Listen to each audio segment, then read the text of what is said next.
पाकिस्तान में सीमा के चरित्र पर सवाल उठ रहा है। भारत में भी लोग उसके चरित्र पर सवाल उठा रहे हैं और कोई भी महिला जब किसी ऐसी स्थिति में आती है तो समाज जो है सबसे पहले उसके चरित्र पर उंगलियां उठाता है। और इसी पर मुझे याद आ रहा है, मशहूर लेखक सआदत हसन मंटो ने एक बार कहा था कि सिगरेट पीने से महिलाओं के भी फेफड़े ही खराब होते हैं, उनका चरित्र नहीं। यानी कई बार लोग जब महिलाएं सिगरेट पीती हैं तो उनके चरित्र को जज करते हैं, और मंटो ने यही कहा कि जब महिला कोई सिगरेट पीती है तो महिला के ही फेफड़े ही खराब होते हैं, चरित्र खराब नहीं होता। जैसे पुरुषों के भी फेफड़े ही खराब होते हैं सिगरेट पीने से। तो समाज के जो दोहरे मापदंड होते हैं महिला के लिए और पुरुष के लिए, वो भी आप आज इस कहानी में देख सकते हैं।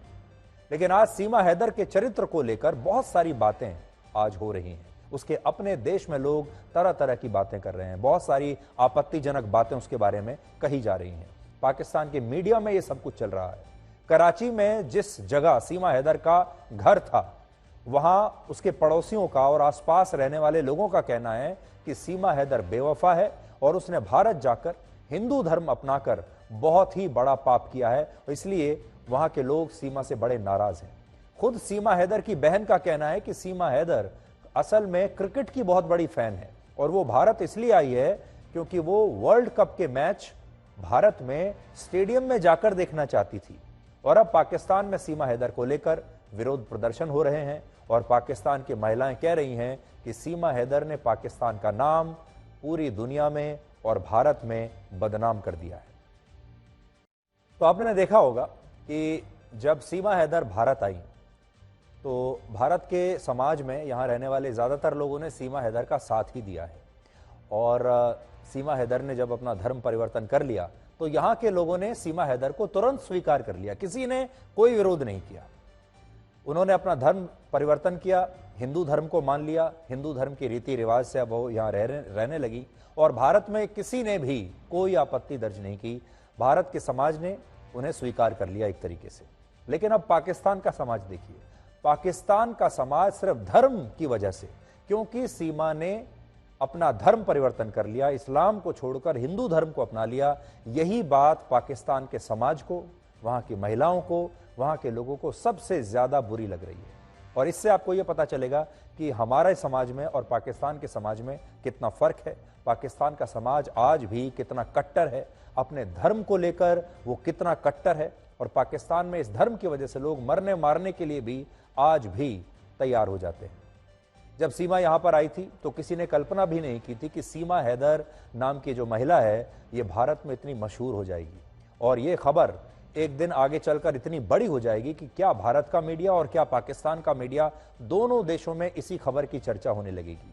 सबसे बड़ी बात यह है, ये सिर्फ गैर कानूनी भारत की सीमाओं में प्रवेश करने की कहानी नहीं है, और अब ये जो कहानी है काफी आगे बढ़ गई है। अब ये एक सामाजिक कहानी बन गई है, क्योंकि दोनों देश का जो समाज है वो इसके बारे में चर्चा कर रहा है। हमारे देश में भी, हमारा समाज, हमारे देश में परिवारों में इस पर चर्चा हो रही है, दफ्तरों में, पान की दुकानों पर, सड़कों पर सीमा हैदर के बारे में लोग आजकल बात कर रहे हैं। आपके घर में भी बात होती होगी। लोगों की राय अलग अलग हो सकती है।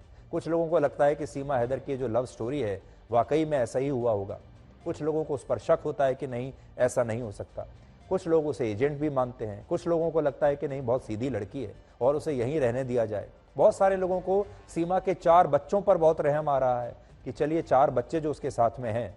और ये एक बहुत बड़ी बात होगी इस खबर में, जिसके बारे में लोग सोच नहीं रहे हैं, वो ये है कि हमारे देश के जो कानून है वो तो यही कहते हैं कि सीमा को पाकिस्तान वापस जाना पड़ेगा, क्योंकि इससे पहले भी सीमा की तरह जब पाकिस्तान की और भी कई महिलाएं भारत में आई हैं, उन सबको डिपोर्ट करना पड़ा है, सबको वापस ही भेजा गया है। तो सीमा को भी शायद वापस ही भेजा जाएगा। लेकिन यहां सीमा के मामले में एक अपवाद है, और वो है सीमा के 4 बच्चे। अगर सीमा यह कहती है कि उसकी जान को पाकिस्तान लौटने पर खतरा है और उसके बच्चों की जान को भी पाकिस्तान लौटने पर खतरा है, तो फिर ये अपवाद बन सकता है, क्योंकि ये मामला जो है ये ह्यूमन राइट्स का मामला बन जाएगा, ये बच्चों की सुरक्षा का मामला बन जाएगा। और सबसे बड़ी बात यह है कि क्या कोई भी सरकार इन 4 बच्चों की जान मुसीबत में डालकर क्या उन्हें भी पाकिस्तान भेज देगी, जब ये बात साबित हो रही है कि इन सब की जान वहां जाकर खतरे में आ जाएगी। इसलिए अब बात सिर्फ सीमा की नहीं है, सीमा के छोटे छोटे 4 बच्चों की भी है। अब देखते हैं कि भारत सरकार क्या करती है। यह भी देखना है कि एटीएस जो पूछताछ कर रही है, जब जांच होगी तो सीमा की जो कहानी है वो सही पाई जाएगी या सीमा ने बीच में कहीं झूठ बोला है तो उसकी भी जांच होगी। तो ये मामला अब बहुत पेचीदा बन गया है। ये मामला बजरंगी भाईजान जैसा फिल्मी नहीं है, ये हकीकत है, ये असलियत है। और असलियत कितनी कड़वी होती है आपने देख लिया। और असलियत में कैसे एक सीमा हैदर की वजह से भारत और पाकिस्तान के जो दो समाज हैं, लोग हैं, अब एक दूसरे से टक्कर ले रहे हैं, एक दूसरे से भिड़ रहे हैं।